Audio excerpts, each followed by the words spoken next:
तो चलिए सीधे चलते हैं प्राचीन रोम की गलियों में, एक ऐसी कहानी सुनने जो आज भी रोंगटे खड़े कर देती है। जरा सोचिए, आप रोम के मेन स्क्वायर में खड़े हैं। चारों तरफ हजारों लोगों की भीड़ है, लेकिन कोई शोर नहीं, कोई जश्न नहीं, बस एक अजीब सी डरावनी खामोशी है। सब एक तमाशे का इंतजार कर रहे हैं। और फिर नजर पड़ती है उस औरत पर, शाही लिबास में लिपटी हुई, लेकिन रस्सियों से जकड़ी हुई। सबके सामने उसे लटकाया गया है और उसकी चीखें शर्म और दर्द से भरी हुई हैं। और इस खौफनाक मंजर को देख रहा है रोम का सम्राट। वो हंस रहा है, लेकिन उसकी हंसी किसी इंसान की नहीं लगती।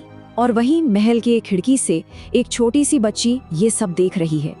ये नज़ारा उसकी आत्मा में हमेशा के लिए बस जाएगा। वो बच्ची थी एग्रिपीना, उसी बेरहम सम्राट कैलिगुला की बहन। और जानते हैं उस दिन उसने खुद से क्या वादा किया? उसने कसम खाई कि वो कभी भी उस औरत की जगह नहीं होगी। नहीं, वो शिकार नहीं बनेगी, वो शिकारी बनेगी। वो सत्ता को अपनी मुट्ठी में करेगी। उसका मकसद बिल्कुल साफ था, रोम पर हुकूमत करना।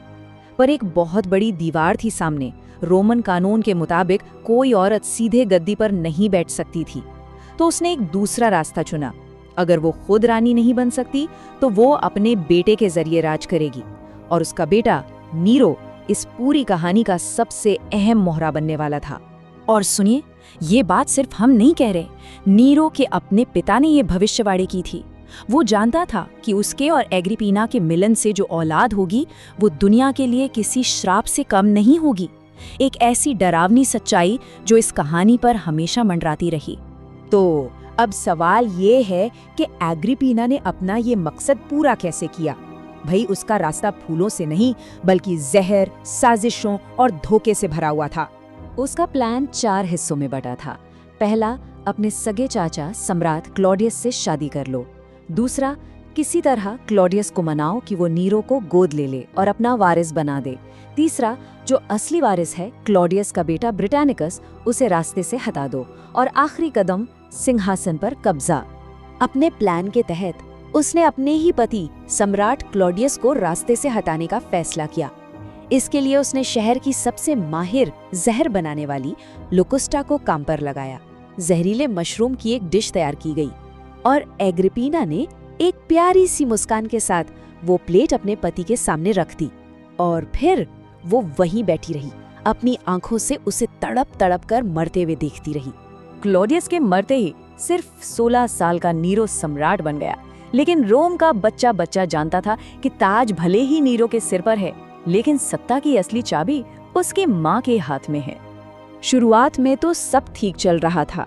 एग्रिपीना पर्दे के पीछे से सारे फैसले लेती और नीरो दुनिया के सामने सम्राट बना फिरता। लेकिन कठपुतलियां हमेशा के लिए धागों से बंधी नहीं रहती। नीरो बड़ा हो रहा था, उसे अपनी ताकत का एहसास हो रहा था। और फिर उसे प्यार हो गया, जिसने उसे अपनी माँ के कंट्रोल से आजाद होने का रास्ता दिखाया। जैसे ही एग्रिपीना को लगा कि सत्ता उसके हाथ से फिसल रही है, वो बेचैन हो उठी। उसे अपनी पकड़ किसी भी कीमत पर बनाए रखनी थी। और इसी बौखलाहट में उसने वो गलती कर दी जो उसकी मौत का कारण बनी। एक दिन गुस्से में उसने नीरो को वो धमकी दे दी जो उसे कभी नहीं देनी चाहिए थी। उसने कहा, ये मत भूलो कि ये ताज तुम्हारे सिर पर मैंने रखा है, और अगर मैं चाहूँ तो इसे उतार भी सकती हूँ। बस यही वो पल था जब नीरो को समझ आ गया कि जब तक उसकी माँ जिंदा है, वो ना तो आजाद है और ना ही महफूज। नीरो ने अपनी ही माँ को मारने का फैसला किया। पहली कोशिश जहर से हुई, लेकिन एग्रिपीना बहुत शातिर थी। वो सालों से थोड़ा थोड़ा जहर पी रही थी ताकि उसका शरीर आदी हो जाए। जब जहर ने असर नहीं किया तो उसने अपने बेटे की तरफ देखा और मुस्कुराई। वो मुस्कुराहट साफ कह रही थी, मैं जानती हूँ तुमने क्या किया और तुम नाकाम रहे।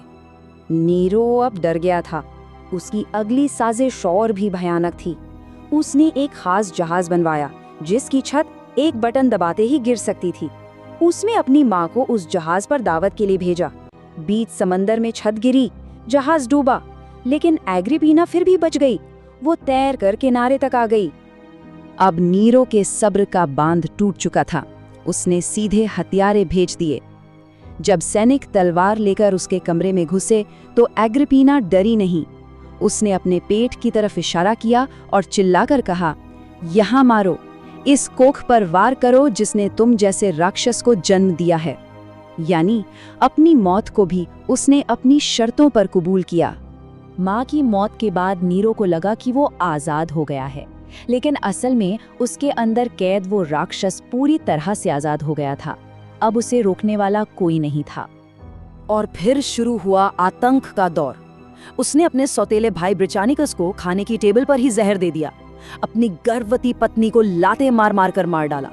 आम लोगों को सरेआम तड़पाना उसके लिए एक खेल बन गया।